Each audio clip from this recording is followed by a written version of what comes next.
Arcade Fire is, the band everybody's looking forward to tonight. So also because, it's an exciting time, of course. There's a new album coming up. So how's that for you?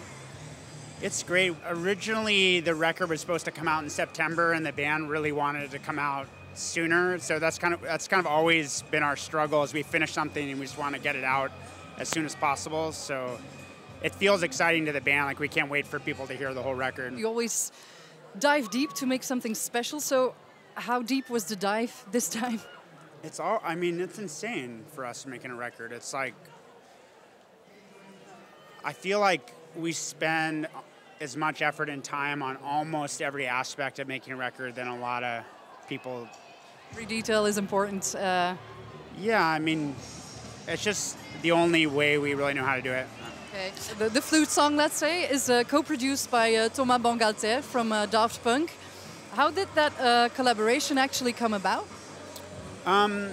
We met him actually through Tidal.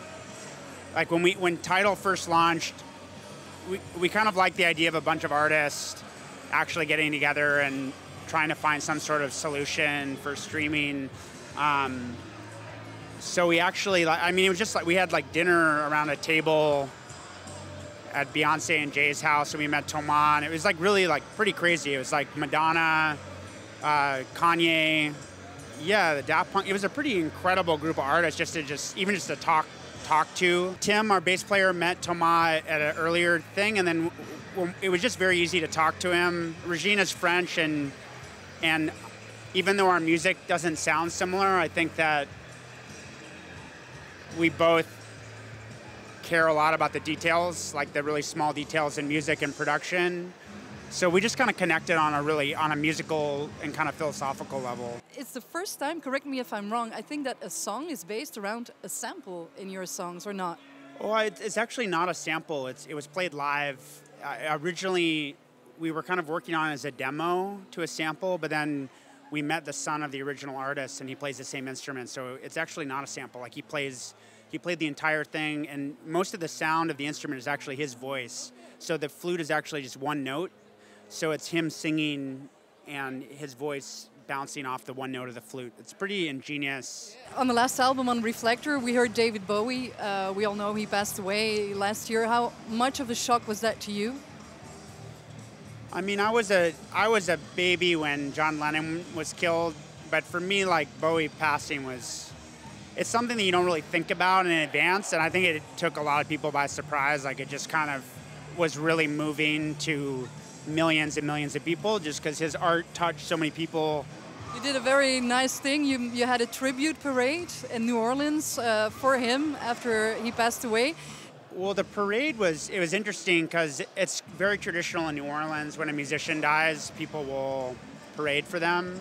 We got a permit for 400 people, a 400-person parade, and we announced it one day before, and 10,000 people came.